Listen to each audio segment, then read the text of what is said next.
आपण मुंबईत आहोत, मराठी इंडस्ट्री मुंबईत आहे, महाराष्ट्रात आहे, तरी मराठी इंडस्ट्रीला तेवढी हवी अशी किंमत आहे का? हे स्टारडम आहे ना, हे तुझं 6 महिने आहे.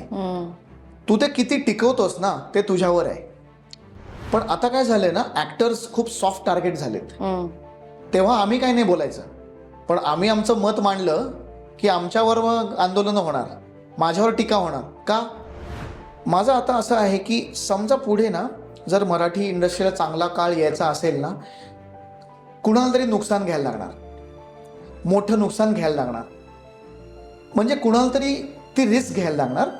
एक 50-100 कोटी याची एक फिल्म बनवायला लागणार.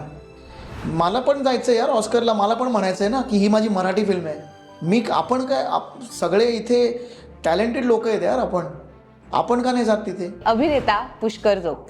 पूर्ण एपिसोड पाहण्यासाठी आत्ताच डाउनलोड करा अल्ट्रा झकास मराठी OTT ॲप.